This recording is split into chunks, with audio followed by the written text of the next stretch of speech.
This is football. I'm Kevin Clark. Guys, two great guests today. Let's do some football. Let's talk football. Number one, Seth Walder, analytics specialist at ESPN, joins. He's got the 4 stats to define the NFL season so far. Actually, 3 stats to define the NFL season so far, and then 1 wild card. But I will tell you something.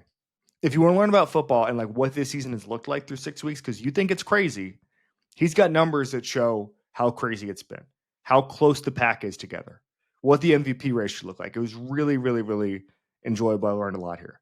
Then Dave Fleming joins us. Dave is a longtime writer, author. He does football as well as anybody. He's got a new book out called A Big Mess in Texas. This was awesome. So he wrote a book about one of the wildest teams in NFL history, but then we could dive deep into that era of NFL history, which I certainly we've never done on this show. I know a lot. I know a decent amount about that, but this was illuminating. We kind of got into why that era isn't talked about more, whether or not the NFL embraces its history as much as it should. I think you guys are going to, I'm going to tell you something. I was going to say you're going to learn a lot. You're going to learn everything because I promise you did not know anything about the 1952 Dallas Texans. As a reminder, 5-star reviews help us help everybody. Smash that 5th star. This is Football is presented by ESPN Bet Sportsbook. Download the app today. 21 plus gambling problem. Call 1-800-GAMBLER. Ladies and gentlemen, Seth Walder. All right, Seth Walder is here. Longtime guest. What's going on, buddy?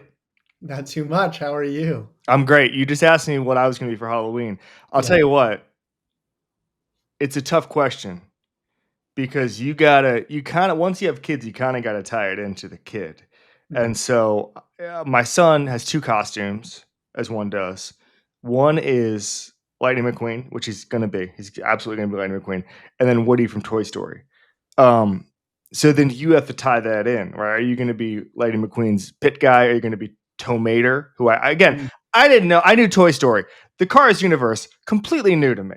So Tomater, voiced by Larry the Cable Guy, has gone from someone I did not know 6 weeks ago to the most important person in my household very quickly. So someone's got to be Tomater, and it's probably going to be me, Seth. I think that's right. You and I are, I think, about the same age, so we had the same experience. Like, I also did not know Cars, but then my son went through the Cars phase, and great movie. First of all, I'm big believer in big fan of Cars, and we also love the Walt Disney Corporation. That's right. Yeah. And but I also have been, my son, I think we even had this on the show, but my son was an F1 car once, and I was his pit crew, so we're really following in similar footsteps here. When I said that, I just realized that I just checked my mail because I had not checked my Disney email in like 6 months. I just needed to make sure that nothing had happened there. I don't check my work email. They know where to get in touch with me. All right, so here's what we're doing. We're going to do the 4 stats that define the season so far. We're recording this on October 15th. We're putting it out on October 16th. I have a question for you. Mm-hmm. And I didn't ask you to prep this because I'm a bad host. But, Chris Long said something to me a couple of weeks ago that I've said a bunch on the show, which is that Bill Belichick told him a team doesn't know who they are until Halloween. And I'm curious, when you look at the stats, like, how much do you put in? Is the first month of the season more noise than, say, November? Is it more noise than December? Or I guess what I'm saying is there any backing when you look at the stats to the idea that, like, training camp is shorter, there's less hitting, and then September and even early October are faker than they used to be? The short answer is I don't know. That's a good question. I think it's worth looking at. It all has value. It all has some predictive value. But I think what you're getting at, or like the way I would want to test this, is like when it comes to January, is what you did after Thanksgiving more predictive than what you did in the beginning part of the year. I think that's feasible. It's not how our model works, but it doesn't mean necessarily that there isn't value that way. But I certainly think that every single game is a useful data point that is predictive of the future. It's just potentially a matter of degrees. I think it's probably, if I had to guess, probably weighted in the sense that, like, the back half probably means more because of the health, because of the schemes. But then you have these teams that are just unbelievable from week 8 on. And then it seems to not matter in the playoffs. Like the Ravens last year. We're like, Ravens had the best defense on earth. Here we go. They're deploying Kyle Hamilton a certain way. And then they get to January and they're just an average of what they were the entire year. Well, I think part of it is because like football is a small sample sport. Yeah. 17 games is just not that much information. And so you're going to naturally have teams that get hot, but it might just be the random variance. And so we really don't know. And so like that's why if you're trying to predict their future performance, we got to take as much information as we possibly can. And I think that's what probably is happening there. All right. You got stats. You brought stats. Give me your number one stat that has defined the first 6 weeks of the NFL season. I think it's what happened in the 6 weeks and where we stand.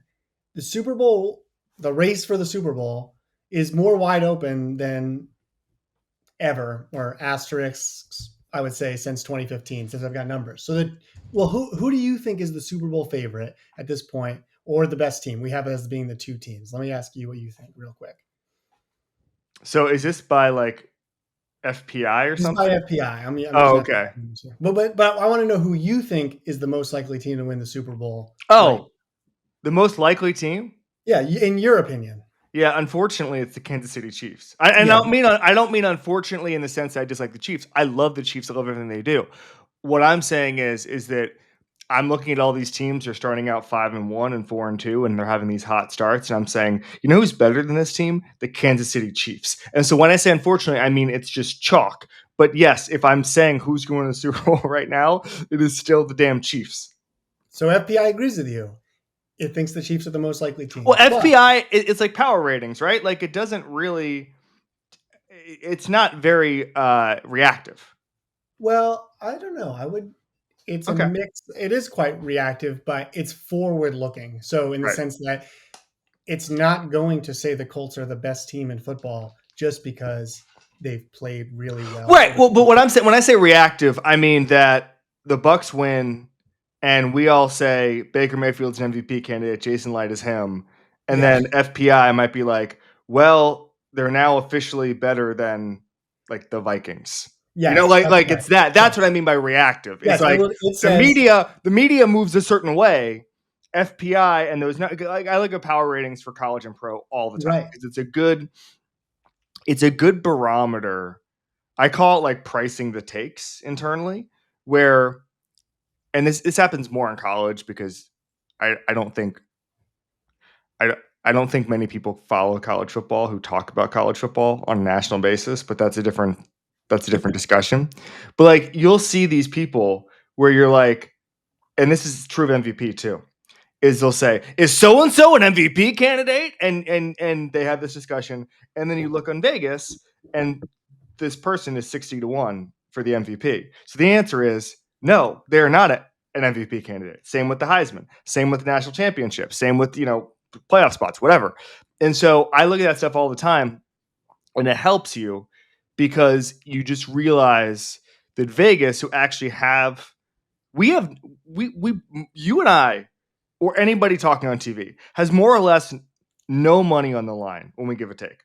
Like, if we were consistently wrong, like what's the Jim Cramer thing? They're like you just bet it's short Jim Cramer on stocks all the time. Like, I guess maybe you'd have a ding to your reputation. By the way, Jim Cramer's on TV still, like every day. So he's fine. And he's apparently wrong enough to where you can have a bot that shorts him to make money. Okay. You and I have basically nothing on the line as far as money goes. The people who have money on the line, and FPI is an extension of that. It's not necessarily a Vegas power rating, but it's not far off. That to me is what you need to look at as a good reminder of what football really is. I agree with you. I think there are talking about betting and betting content. There's a lot of complexities there, but to me, that's one of the big values is that we can evaluate. We can evaluate takes. We can look at where things currently stand, and we also get results. That's sort of an aside, but yeah, like all these power rankings have the Bucs as the number one team in football right now. And if the Bucs played the Chiefs on a neutral field, who actually thinks that if you were given a 50-50 bet, you would choose Tampa Bay to win that game? I think that it's like a nice, like, yeah, let's reminder. Okay, so hang on. Let's come back Okay. here. The Chiefs are at an 11% chance to win the Super Bowl, according to FPI. Okay. That is the weakest favorite that we have ever had through 6 weeks of a season back to 2015 when these projections began. Most years, every year except for one other year, the favorite has been at least at 22%, and the Chiefs are at 11%. Every other year, we've had 3 teams in double digits. The Chiefs are Wow. currently the only one. And I think there's a few reasons for that. One is we're saying the Chiefs are the best team and they're 3-3 and they're Mhm. third place in their division. So that's a factor there. And then like the Lions and the Packers, who are FPI's 2 and 3 teams, they're in the same division. But another thing is something that I feel like we hear people say almost every year. There's no good Mhm. teams. Yeah. This year, there's some evidence to that fact. The Chiefs are the favorite. They're our lowest rated favorite that we've ever had at this point in the season. It's funny. I noticed this when I was doing my Ringer podcast with Robert Mays, is that every year at the midway point, we would be like, well, there's no complete team this year. We'd always say that. And then I realized there's just no complete teams ever. Yeah. And even like the defenses that we think, like, no one starts September and October complete. And so you kind of have to just guess who the complete team is going to be. It's the Wayne Gretzky skate where the puck will be. Like if nobody's complete, then complete means something different. And it probably means, Seth, a really good offense with a defense that can get to the 12th best defense. That's typically what I would define that as. I'm making that up off the top of my head, but it's like Booger McFarland was on the show on Tuesday, and he told the story about how his first season with the Bucks, they had a game where they played the Giants, they held them to like 120 yards and like 4 first downs, and they lost. And they were just waiting around for offense, and the offense just never came. Trent Dilfer was the quarterback, former UAB coach Trent Dilfer as of Monday. And that is like a no hope situation, right? Like for me, like the offense is not going to come out of nowhere because you need a quarterback and you need an offensive line, you need a scheme, right? Like the opposite is, hey, we gave up 32 points in week 1, and all we need to do is give up 21 points in week 17. That to me is a lot easier. Yes, that there's no question. You can have movement on the defensive side of the ball so much more easily, not just year to year, but within a season. I mean, last year's Baltimore team is the perfect example of that. But that's that's that's just the reality, is that it's just much easier to change uh, how good you are defensively, and yeah, get yourself from bad to mediocre, and then that supports the offense, which is just very unlikely. It's just, you know, is Arizona going to turn into a great offense? I would be shocked if they suddenly were like an elite offense from here on out. And that's the kind of thing where, but any defense could feasibly be okay. Meanwhile, going from bad to mediocre is my life goal. All right. Anything else on this? That was awesome. I did not anticipate it being that dramatic, where it was half of what it was last year as far as percentage to win the Super Bowl. Not last year. Last year is the Oh, exception. Last year was oh, also fairly weak, but every other year except for last year. who was last year this time? The Chiefs. I think it was probably the Chiefs, and I'll tell you in 2 seconds. Oh, I hit the wrong button. But it's got to almost certainly be the Chiefs. Yes, Chiefs, 15% last year. That was So it's the even less. second weakest. Yeah. It's even less. This is betting is brought to you by ESPN Bet Sportsbook. Bet $10 to get $100 in bonus bets when you use promo code Clark 21 plus. Gambling problem? Call 1-800-GAMBLER. All right, a lot of success the last 2 weeks. Don't ask me about picking Oregon over Indiana. I doubted Cignetti, Kurt Cignetti. I will never doubt you again.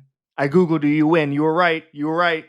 He's doing something nobody's ever done in the modern era. 72nd ranked roster by talent in America, and he's got him playing top 3, maybe top 1. But that's not what we're talking about here.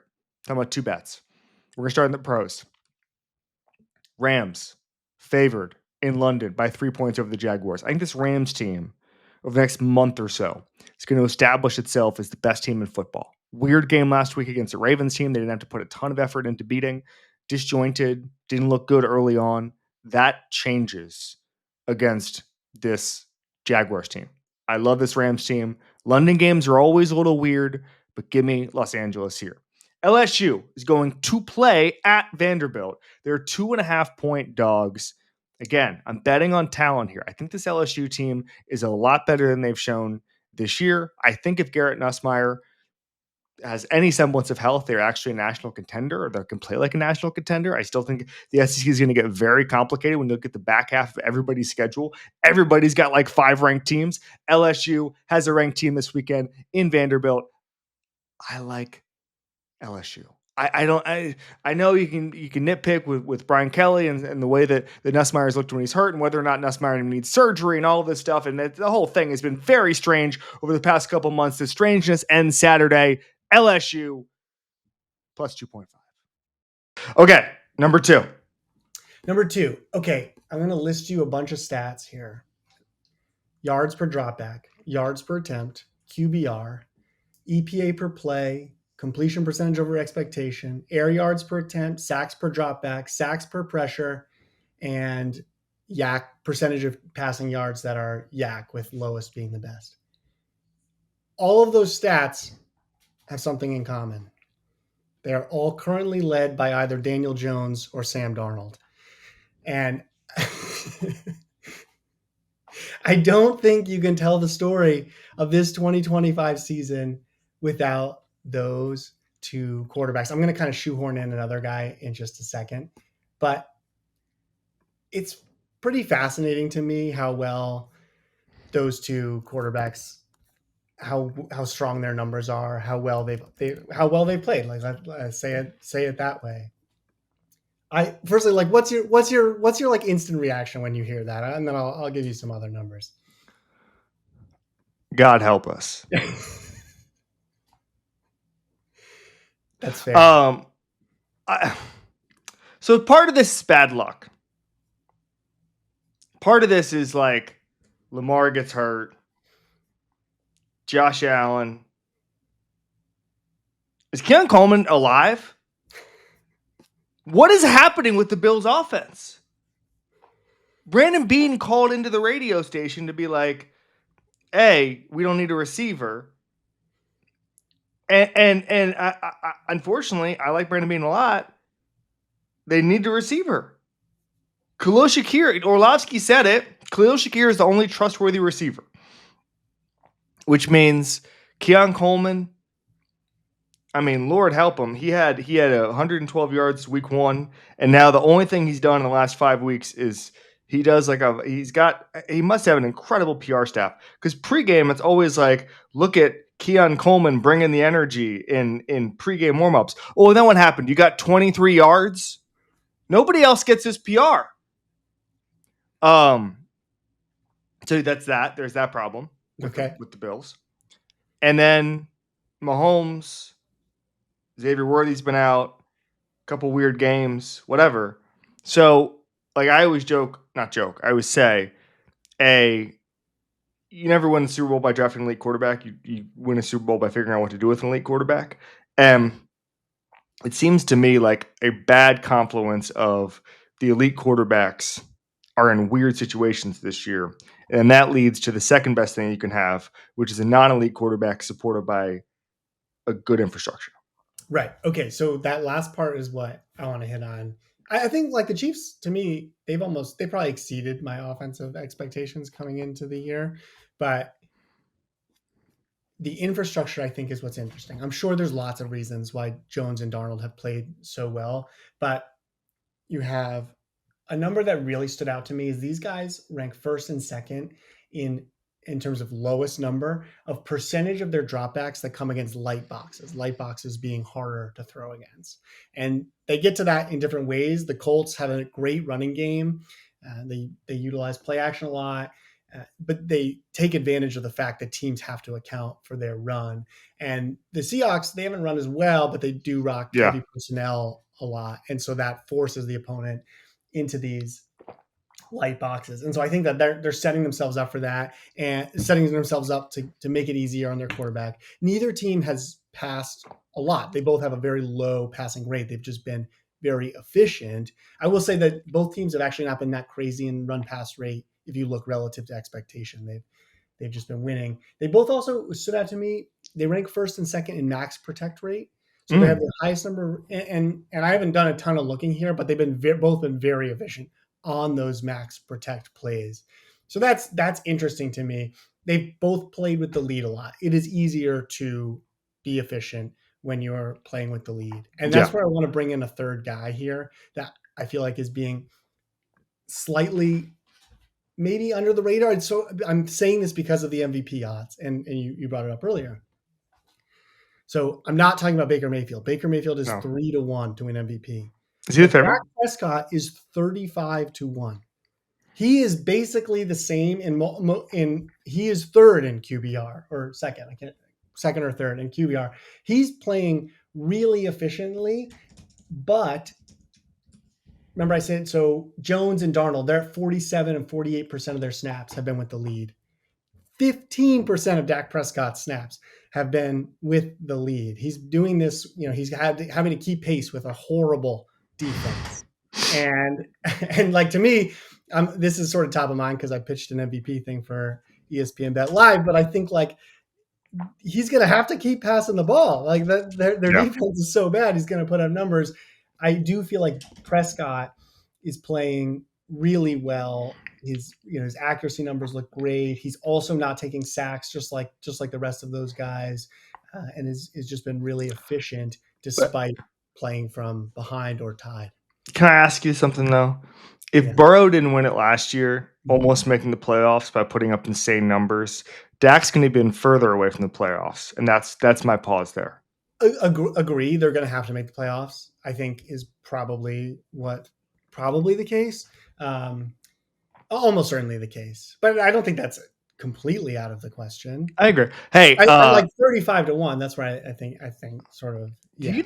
It sounds like I'm a bit surprised that the MVP favorite is Patrick Mahomes. Well, is that just kind of like what we're talking about the Super Bowl, where they're just assuming he's going to just start torching people? Well, it's like, it's a combination. I think he's played pretty well this year. He has played pretty well, but it's been based. I kind of feel like MVP sometimes is a narrative award. Yeah. And we give it to a guy who either exceeds it. It's almost like, it's a little bit like Coach of the Year, where it's like, hey, this guy played a little better than we thought. And Baker, if he continues on this pace, Baker is 1,000% going to win. I'm surprised that Baker and Josh Allen have the same odds. Okay. But see, the narrative is why I like Dak, because it's like, they traded Michael Parsons at the beginning of the year, and this guy put the team on his back and got him to the playoffs. And so, I want to do this real quick. I think people will be surprised. Mahomes number 1. Yeah. So ESPN bet. Mahomes number 1, Mayfield number 2. Right behind him. Right behind that, Josh Allen. Huge gap on ESPN bet. Man, number 4 on ESPN bet, Drake May.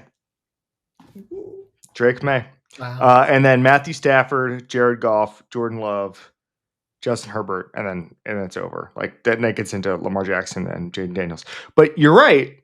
Dak Prescott being behind Lamar Jackson on most of these books, or similar, depending on the book.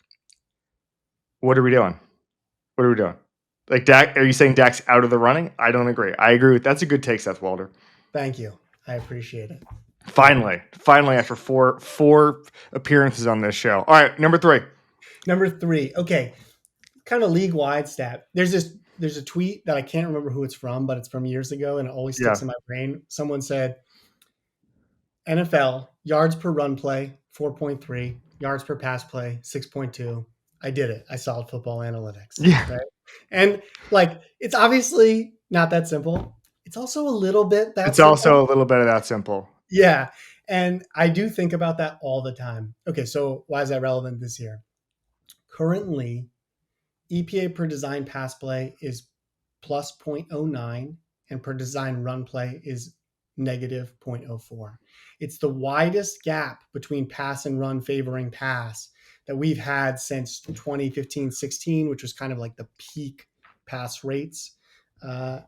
kind of era. And it really made me think about, are we going to at some point see a big jump, like a big jump in passing rate, right? Theoretically, these two numbers should converge into what? Because if you have this big a gap, it means that the league is collectively not passing enough. They should, every marginal pass will have, we would expect should have be less efficient, but it's still more efficient than the run. And I'm not talking in absolutes. I'm not saying 100% run. I'm not saying that you should be passing on every 3rd and 1. But the point is just that the league is underpassing. They have been for a long time. And the more this gap widens, the more I think, hey, when is that big jump going to come? Because I do think it will come. We really haven't seen that. Passing peaked at kind of like 62% in that 2016 era. It's down just a little bit to like 61-ish now. But like, when does the league jump all the way up to 65% passing, maybe to 68% passing? I just wonder if it's going to happen. I don't know. Let me stop you right there. It happens when NFL coaches are no longer the coaches, which will never happen. But hang on. But we moved from, I don't know. We moved from high 50s to 60. Sure. But I still think. Can I tell you a structural problem? Can I tell you a structural problem? I was thinking about this the last couple months. I love their run game. I think it's incredibly valuable. I think that one of the issues with the NFL is that it is a much different sport than the other levels of football. And I don't think NFL coaches reckon with that. And what I mean by that is, at every level from Pop Warner up, and everybody at least played in high school or college, right? And even like someone like Liam Cohen, like played quarterback at UMass, which is, relatively speaking, an incredibly high level of football. And I think that when you do that, like things like an elite running back matter so much until you are 21 years old and go to the NFL, and then it stops mattering as much. And in some cases, it doesn't matter at all if there's a bad offensive line. And so I think it's really hard to actually just have the NFL brain, which is passing is a low risk, high reward type of play that only a handful of coaches understand that short passes can replace runs more or less 100% of the time. I just think that there's this thing where we don't realize what a unicorn. I know everyone understands how high the level of play is, but like NFL players are unbelievably good, and passing the ball should be very easy to do, and you should do it a lot more, as you're saying. But I don't think it's ever necessarily going to get to that place. Like I was watching a college game. There's a couple of things I was thinking about with college, but one of them is that we always, how we always make fun of like color guys or analysts who are like body blows. It really works in college. And it obviously works in high school, and it obviously works in Pop Warner, which is you just keep doing 2-yard runs until a linebacker is like, this sucks, I'm not going to do this anymore. And it doesn't work at the NFL level, but how do you make that switch where you go, I'm at the NFL level, I'm calling plays now? I don't think it ever fully gets out of their brain that body blows in the run game is a completely different thing at the NFL level. That's interesting. I think, let me add another wrinkle on top that I think also is a factor that's just really hard to overcome. I think it's just like our natural bias to loss aversion plays a role here. So like you said, low risk, high reward. I would say that passing it's higher risk, higher reward. The downside, but it's still low. But it's still low risk. Right, Depends what kind of. If you're running Bruce Arians' offense 10 years ago, yeah, it's high risk. But like you can make it low risk. Right.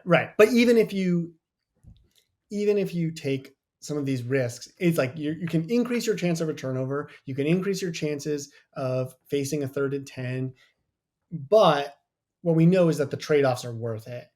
I disagree with you in the sense that I do think we will see this change, because ultimately all the folks in the league are motivated by winning, and winning, even if it doesn't, winning is what motivates people to change ultimately, I think. And so I do think that over the next decade, we will see passing rates rise league-wide. The other thing that is not talked about enough, there's a lag and maybe this is arguing your point. There's a lag in coaches, like just because you're a young head coach doesn't mean you came to the NFL yesterday. It means you're 36 years old, which means you started. Like a good example is Sean McVay. Everybody's like, why isn't he analytics forward thinking? Because he worked for his first job was with the mid 2000s Bucks with John Gruden, where they didn't even know what analytics was back then. Like, I mean, obviously it was like all the old timers say that just the combine is analytics or whatever, but like, there's still, if you're going to be super forward thinking, you're going to come in like 3 years ago, and those guys aren't going to be head coaches for another 10 years, 15 years, depending on what we start doing, whether or not it becomes like college football or we start hiring 31-year-olds. But that I think we always overrate how forward thinking the league is, because we are media members and we try to be forward thinking, and then we say, oh, well, you're actually going to have to rewire the brains of even 35-year-old head coaches. That's totally true. And I will say that, like, I think when I talk to analytics people in the league, I hear about where they run into obstacles. And so I know that how much resistance there often can be to, any quantitative finding.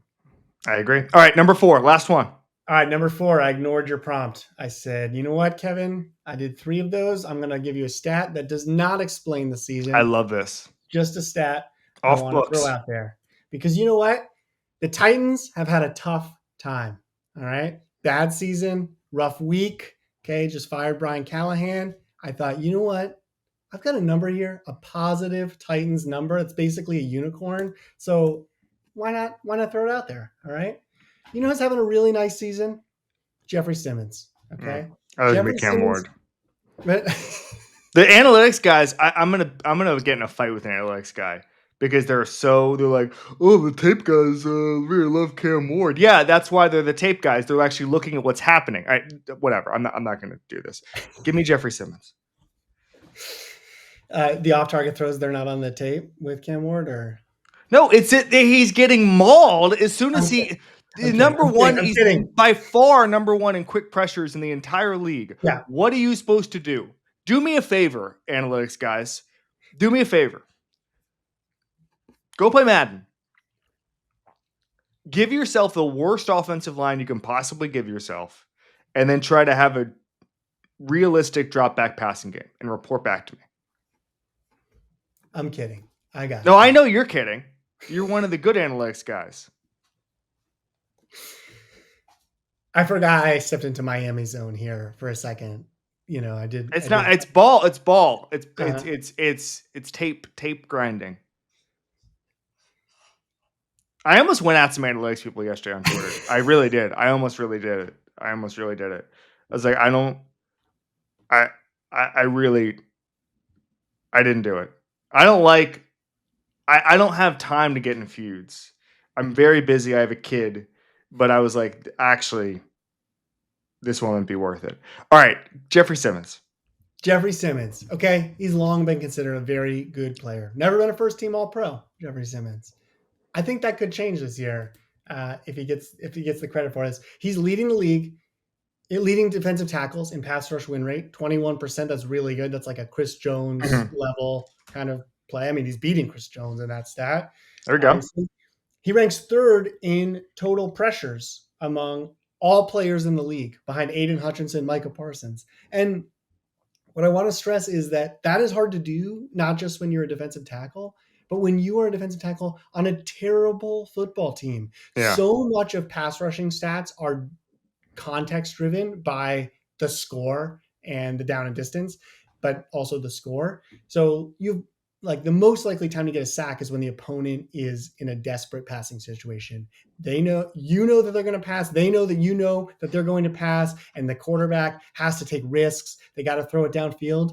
No one is doing that against the Titans. No one is like, wow, we have to throw a 30-yard pass here. And yet Jeffery Simmons is having a really, really nice season. And we were talking about betting odds, right? He's not even listed for defensive player of the year right now. Like Cam Jordan's on there 300-1. Jeffery Simmons isn't even listed. He deserves some credit. Deserves a little love. One of the only things going What is right. Cam Jordan cooking this year? I don't know, but I don't He know. has 2.5 sacks, tied for 40th in the league. I don't mean it. I just looked it up. I don't mean it derogatory. I'm sure he's having a nice pressure year or yes. something. But No. Like I don't mean it in a. Just saying. Let's get Jeffery Simmons on the board. He had a sack against Buffalo 3 weeks ago, so he's in form. All right, Seth Walder, you brought the heat, man. I love this. Thank you, buddy. Thanks, man. Appreciate it. All right, David Fleming is here. Big Mess in Texas is the book. It's his 4th book. What's going on, buddy? Not much. How you doing? I'm doing good. So I'll say a couple things about you first. So obviously you were a longtime ESPN writer. You now do all sorts of stuff aside from even writing these books. You're a correspondent for our good friend Pablo Torre at Meadowlark Media, which is really, really cool to see. When you do get the text from Pablo every single time, because I'm really good friends with him, are you like 5% of you is like, he found out that something, my life is over. He found out the one thing I didn't want him to find out. And then he's like, hey, let's go for a drink. I'm like, oh, thank God he's not uncovered my massive financial fraud. No, I'm always like Pablo. He says yes to everything. And then it's 24/7 until it's completed. Yeah, it is like, I don't know when he sleeps. I don't think he sleeps. People want to know why Pablo's so successful. It's because he works freaking twice as hard, at least twice as hard as I do. That's for sure. Oh, a lot more than twice as hard for me, at least. And the funny thing now is, because now he's doing the Clippers stuff, he's done the Belichick stuff, is when you go out with him, there'll be people, whether like they're close friends or not, who are just like, oh, it's almost like, you know how they say that comedians have a tough time because everybody says, hey, you know what you should do a joke about? And now with Pablo, it's like, hey, you know what you should look into? And it's like a very funny phenomenon where it's like, yeah, you know, you could do this. And it's like everybody wants somebody brought down and just throwing different topics at Pablo Torre. It's a very funny phenomenon to watch. I know. I feel like he takes it all very personal and is like putting it all away and is like, we're going to investigate all of it. My favorite story is when we got nominated for the Peabody, I sent a text to my mom and hoping for some congratulations from my mom. Yeah. And all she texted back was, tell Pablo he's great on MSNBC. Wow. So, yeah. So even my mom likes Pablo more than me. That's probably the same for me. The other thing is that your illustrious writing career, and this is I don't mean this to be self-aggrandizing if it comes off of it. It's supposed to be a compliment for you, and it is a compliment for you. But when Seth Wickersham first sat down with me, maybe 12 years ago, when I was at the Wall Street Journal and I was writing these feature stories, the nicest thing maybe anybody could possibly say back then, he said, there are only 2 people who are able to write funny. You can do it, but then there's David Fleming. And he was basically saying you were the master of the funny thing. I was the minor leaguer. I was just trying to, get a couple base hits in single A here. But Dave Fleming and the Flem File, I mean, we're talking about, at that point, a decade plus of just funny stuff. And I'm trying to get little scraps here and just writing about the Packers playing Sailors of Catan. And so your career has been amazing. And so I want to establish that before we get into the book here. So I thought I knew a lot about football history. Maybe I do. Maybe I know more than most people, right? Maybe I know more than most NFL fans. This is about the 1952 Dallas Texans. When I first saw what this was about, I thought, well, okay, it's the Kansas City Chiefs. It is not the Kansas City Chiefs. It's completely different. It's a different franchise. And then I'm like, what the hell is going on here? It's like the TikTok meme about Leonardo DiCaprio from Shutter Island. What the hell is going on? This isn't the Chiefs. It's a different Dallas Texans. So just first of all, take me through how you discovered this story, Flem. Okay, so thank you very much for that compliment. I really appreciate it, for the kind words. I do feel like, yes, I feel like if we had been in Bristol at the same time, we would have been best friends. Bristol Mortal best enemies. Friends. Mortal enemies. That's the same stories. Frozen you out at the cafeteria. Oh, right. Taking the last yogurt parfait, probably. Telling them to give me all the chicken Caesar wrap so that you can't get any. Yeah, no, I know it. Yep. You pitching turf toe or smelling salts like right before me and just going, oh, yeah. Okay. Exactly. I like that better. That's way more interesting for sure. Okay. So I have Cleveland Browns, diehard Cleveland Browns fans and diehard Detroit Lions fans in my family. And I forget, I think it was 2017 when the Browns went 0-16. And I was trying to be a good family member and do some research into, okay, are the Browns or the Lions actually the worst team in NFL history? And up pops the details of this 1952 Dallas Texans team. And I'm like you, I convinced myself I know everything that's happened in NFL history or what's going on. And then you stumble across a story like this, where you're just like, and as you're peeling back the layers, you're like, oh, that can't be true. That can't be true. Oh, there's no way they did that. That can't be true. And as a writer, you're like, oh my God, I've stumbled on something great here. Please don't have anyone else have written about this yet.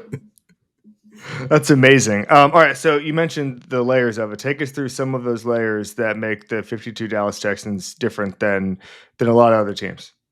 Well, you're right. First of all, people think that they're the precursor to the Chiefs, which they're not. I think there was a World Football League team named the Dallas Texans. I think there was like a minor league hockey team, an arena league team. There have been a lot of Dallas Texans, but this was the original. It was the NFL's first attempt to put a franchise in the South. And this team in like less than 50 days became the last NFL team to go bankrupt. And that's just the surface. I mean, the characters, the owner was this just unique, colorful character who was like the youngest millionaire at the time. His name is Giles Miller. And he basically he bankrupted his family's fortune and basically became a ruined man because of the NFL. And that's just the owner. The coach was a nut job who used to like hotwire airplanes and steal airplanes and was like the greatest coach ever at Purdue. You've got the other thing is this team was loaded with eventual Hall of Famers like Art Donovan, Gino Marchetti, Frank Tripucka. George Young got his start as a rookie with the Texans. And then you've got the other guys like Chubby Grigg, who was like a 350-pound defensive lineman who used to drink 17 grasshoppers at a time. The guy known as the Iron Claw, the wrestler, was a rookie with the Texans in their training camp. What you realize is this team was like the Forrest Gump of the NFL. They're like connected to every aspect somehow of the NFL. It's crazy. Now, I get unnecessarily blamed for making Bears jokes all the time. Okay. And you didn't have to bring up the Bears. Why are the Bears getting astray? I have to point out, we're talking about a historically bad team. This team beat the Bears. They beat the Bears 27-23 in front of 3,000 people in Akron, Ohio, according to Wikipedia at least. You did far more research on this. Explain how such a bad team beats the Chicago Bears. Yes. Well, this is your moment of glory because they were statistically, they have to be the worst team in NFL history. And things went so sideways so fast that the players decided to drink their way through it. And so the team goes bankrupt. They're like 0-9. The NFL has to take them back over and decides to move them out of Dallas to, of all places, Hershey, Pennsylvania for the remainder of the season, where they're going to play all their games as the road team. And now they're supposed to play the Bears on Thanksgiving, but the Bears have an agreement with the Cardinals back then not to play home games on the same in the same week. So the NFL has to scramble and find a place for them to play. They choose the Rubber Bowl in Akron, Ohio. And this NFL game between the Texans and the Bears ends up being the second part of a doubleheader, and the first game is a local high school football game. And 30,000 people show up for that game. And then when they announce it's time for the NFL game, basically 29,500 of those fans leave and go home. And so the Texans, in front of like hundreds, barely, maybe the smallest crowd in NFL history outside of COVID, they play the Bears, and George Halas, in a gesture of goodwill, actually, decides to put his second string in to start the game. And this insults the Texans. And it was one of those sort of like classic sports movies, enough is enough. We're not taking any more. And so the Texans, in one glorious moment, everything sort of comes together. The defense is great. Frank Tripucka can't miss with his passes. And before Halas can put his starters back in the game, they are far enough ahead that they hold on and win the game that the Chicago Tribune called the greatest upset in the history of the NFL. And you will love this. George Halas was so pissed off after the game that they served the players a Thanksgiving turkey dinner, and he went up and down the locker room row and slapped those dinners out of his players' laps and was like, "You guys don't deserve Thanksgiving." Wow. Okay, so a couple of things to unpack here. I believe, I'll Google it later. I believe I've been to the Rubber Bowl in Akron. I believe it is now demolished. Yes. But I think I saw a Cleveland Browns practice there in 2013 or 2014. They were doing like a regional, like, hey, let's go see the fans, have a gesture of goodwill. Which, by the way, if you're the Browns, are you really helping anybody by practicing in their backyard? Like, is that really something that's gonna, haven't those people suffered enough, as Bino Cook said? But then the other part about it is just the idea of like a team moving to Hershey midway through. And so like you mentioned the fact that this is the last team to go bankrupt. Nowadays, NFL teams are guaranteed unbelievable amounts of revenue because of the national TV deal. But like I was thinking about the Warren Buffett line, like make your businesses idiot proof because one day an idiot will run it. Like NFL teams are that. Like even the dumbest people are able to make enormous profits. In fact, many of them do because they don't spend any money and they just take those huge checks. Could you just explain to me, again, I don't know that much about it, what the business of the NFL was even like in 1952? Because I think we look at it and we say, okay, that was in my parents' lifetime. It feels like football was mature, especially compared to like, baseball was, you had basically the current structure that it is now. Like the Yankees were winning World Series. So it feels modern, but it wasn't. Explain the business of football in 1952. Yeah, I mean, that's such a great, I'm glad you brought that up, because part of the appeal of this is really the TV revenues kicked in the late 50s. Right. And during the 50s, Americans at the beginning of the 1950s, it was something like less than 10% of Americans had a TV in their home. And by the end of the 1950s, that number was above 90%. So America's changing. It's basically, we're all sort of sitting in front of the television and there's a vacuum, right, for entertainment. And all of a sudden in post-war America, people want that sort of violent, colorful entertainment of the NFL. So it's like this perfect storm. But that money as a revenue source doesn't kick in until after the Colts play the Giants in 1958 and 45 million people tune in. That's when, like you said, the NFL becomes dummy proof, quote unquote. Right. But before that is this Wild West era of the NFL where, honestly, I think it's something like 31 of the first 43 franchises in the NFL went bankrupt. and up until the Texans, and I know it's going to be hard for people to believe this, but this is partly why I love this era. Up until the Texans, it was touch and go whether the NFL was going to survive or not. It was sort of like this chaotic, bankrupt mess every year. And essentially the Texans were part of this Ponzi scheme where they would bring in new teams to help pay off their previous debt.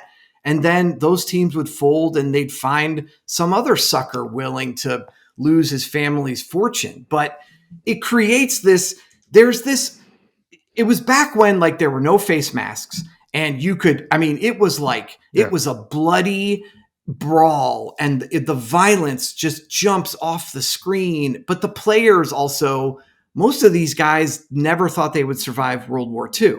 So they, right. So they come home and they go, oh, football's easy, right? Yeah, exactly. Football is supposed to be fun. It's just such a different era. It's crazy. Right. And it's instead crazy. of, and they're making essentially what a high school science teacher would make. And there was just this, it was this last gasp of this great era that the NFL, I don't know why they don't embrace this. I think fans would love to. I agree. More. I agree. And the reason I laughed when you said they didn't think they were going to survive World War II is not because that in itself is funny. It's not.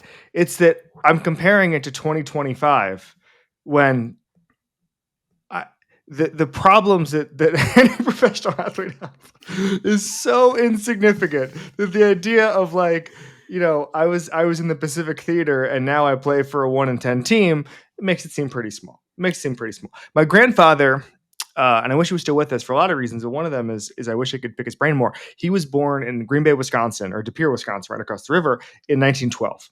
And so you can imagine the stuff he was able to see for the early football. And one of the stories I heard once was, and I got to confirm this, is that like it was so crazy back then with all the teams in Ohio and stuff that there was actually a team that was purchased because someone made the payment to the dry cleaner or the cleaners in town because they had the uniforms. That's how you bought the team. It was like the guy was like, I don't really want the team anymore. The uniforms are down with Steve.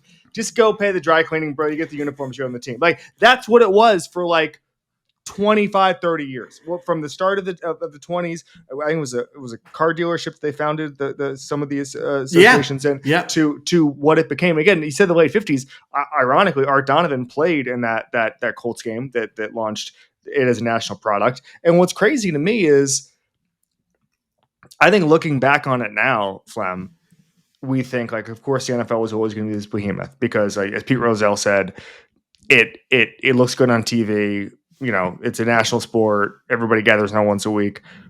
It was not a foregone conclusion back then that it was going to break through and become the national sport. And I think these sort of stories are important because of how touch and go that was in 1952.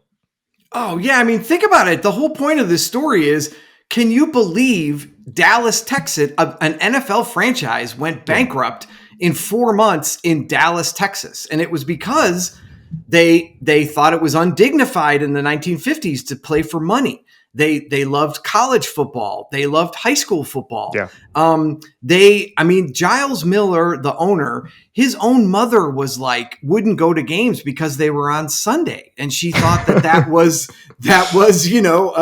against Jesus. And so it's touch and go.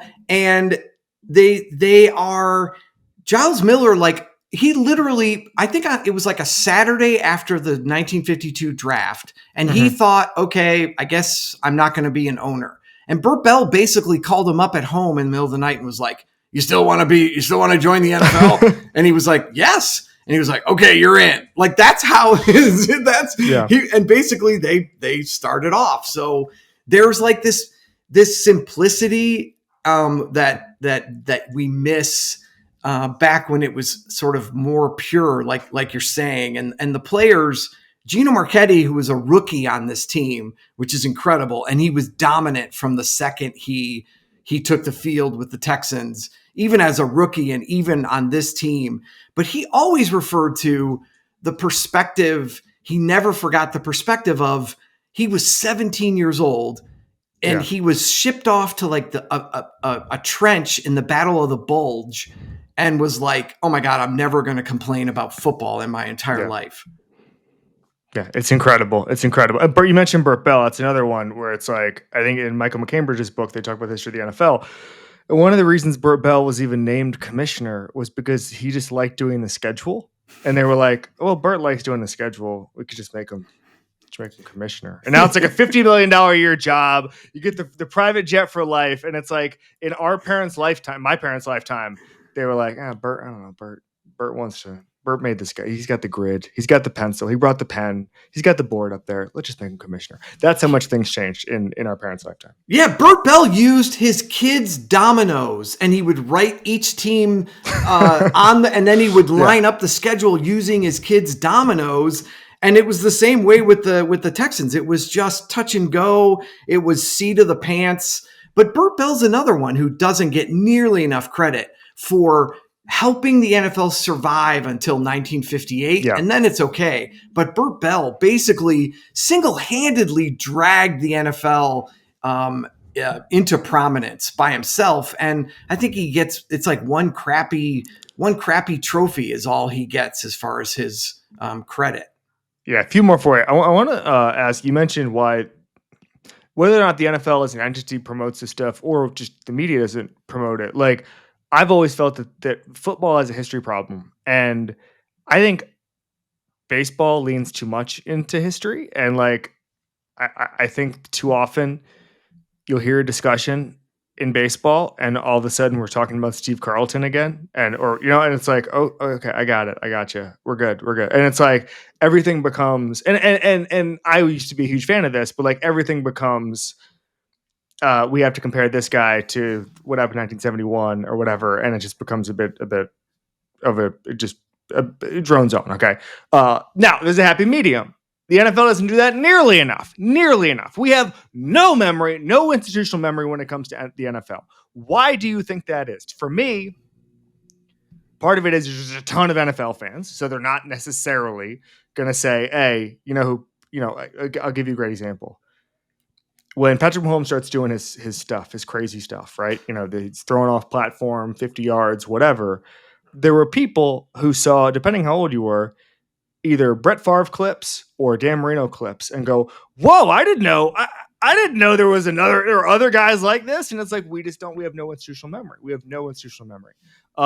And I also think part of it is that a huge percentage of football fans are really into fantasy, or it's casual stuff, or it's, hey, we're just gonna bet the money line this week, which is great, and most of my friends are in that department, so they're not necessarily going to go back and say, hey, let's go read about Burt Bell. So why do you think football doesn't cherish its history in a way that is consistent with how much people love football in this country? Yeah, it's a really good question, and it's one I've sort of like pondered for a long time. But you talk about like Dan Marino or Brett Favre, right? In 1952, it was Bobby Lane, and nothing against Brett Favre or Dan Marino, but Bobby Lane did it. We can do something against Brett Favre. That's okay now. Yes. Fine. We can do that. We can. Bobby Lane was doing this kind of magic without a face mask, and probably with a cigarette in one hand and like 3 drinks at halftime. So, and that's, again, I love that. I love the mess of it. And I think the NFL is so corporate and buttoned down, and they it's one way to do it. And I think they're embarrassed by their own. I don't think they want people to know that it's not that long ago that we weren't sure the NFL was gonna make it. It was too violent. There was no revenue stream. Which is silly. I think because one of the things that's really sort of tragic about this story is, and I think this is one of the reasons why the NFL has kind of swept this team under the rug, because there's 2 crazy connections here. The Dallas Texans, the team that drank its way out of the league, they ended up becoming the Johnny Unitas savior, clean-cut, all-American Baltimore Colts. And so I don't think the NFL wants people to know that there's out of this mess came this beacon of hope. And I kind of get that. But then there's also, I think this is a big reason, and it's a shame. This is the reason why the Dallas Texans should be remembered. They had their 2 best players were black at a time in 1952 when the Texas Longhorns, it would take 15 more years for the Texas Longhorns to integrate their roster. And the Dallas Texans did it with players that people like Tony Dungy called the Jackie Robinsons of the NFL. And for the NFL to not at least recognize and honor what those 2 players in particular had to deal with in the Jim Crow South in Dallas in 1952 that's not a problem. That's a disgrace. The NFL needs to take care of that. Those two players had to live in a section of Dallas away from the rest of their teammates that there were still 12 unsolved, racially motivated house bombings in Dallas. So it was just insane what they had to deal with while being the team's two best players. Wow. Incredible. All right. So we have this board back here. It's called the Badass Board. And I'm looking for, I was a collegiate wrestler and I'm kind of looking for my photo back there, but I don't see it. It's just off camera. It's just off camera. And so typically when we have a player on, we say, can you tell us the biggest badass that you've ever played with? And they tell some great anecdote and we put them up on the board. For you just probably wrote about lots of badasses. Flem, can you give us a historical badass that we need to put up on this board? Oh man. Okay. Oh, there's so many. I'll give you, here's two that come to mind. One of the biggest sort of like arguments, I've had a couple of great sort of like mid-interview arguments. And the biggest one was very early in my career trying to interview Reggie Jackson. And I will tell people, and you talk about maybe I'm aging myself with our audience, but Reggie Jackson was as physically intimidating as any football player I've ever covered. I mean, his shoulders just totally physically intimidating. And I got sent out to, he was doing a card show, and I was like a young pup reporter for Sports Illustrated. And I was like, sure, Mr. Johnson, I'll go interview Reggie Jackson. And they wanted me to ask him about athletes at card shows, sort of like getting in trouble with the IRS. Reggie Jackson thinks that I'm accusing him of cheating on his taxes. And he goes like this, come here. And I go up to the where he's sitting and I sit down next to him and he reaches over and he, with one arm, drags my chair right over next to him. And then into my ear spews the most vile. It had to have been 90 seconds of words I still to this day don't even know what they mean. Just dressing me down to the point where I finally said, hey man, hey, all right, I get it. You're not going to answer the question. That's fine. And then Reggie Jackson goes, because there were people watching now. Yeah. And it looked like there was going to be like a physical altercation. He, like a complete phony, shakes my hand and goes, okay, Sports Illustrated, I hope that helped you. Have a good day. Talk to you later. God. Yeah. He was scary and a complete phony at the same time. I do think that there's something about those, like the 70s guys. I'd say the post, you mentioned 59, but then like even in the 80s and the early 90s, because they became the most famous people on earth because they were in your living room at all times, especially the baseball guys who were on and Reggie Jackson, 1977, for 2 straight weeks, he's in 40 million homes, right? And then, but there's also no, as you said, there's no camera phones, there's no anything. So you kind of do whatever. You were never going to get in trouble. And so you could just do whatever you wanted. And so then those guys, if you wanted to be a raging asshole, you could. And I feel like that's what happened to like a whole generation. Like you always hear like some of the quarterbacks of the 80s were kind of jerky and it's like whatever. And it's like now I there's not a star quarterback I don't like that I haven't had a positive interaction with, I don't think, right? And is it partly because of whatever it is? I don't know. I think part of it is that a lot of things can be disseminated now, and you kind of have to be on your best behavior at all times. That's a society-wide thing, but it's just funny when you hear those old school stories. I don't think that would ever happen now. Yeah, that is such a great point, and I had never thought of it as I play this interview with Reggie Jackson over and over in my mind. It is a generational thing, and what makes it scary is I feel like you could go up to the biggest badass in the NFL or any sport nowadays, and you could ask them anything. And the sort of the fact that everybody has a phone, you're protected by the group, by the crowd.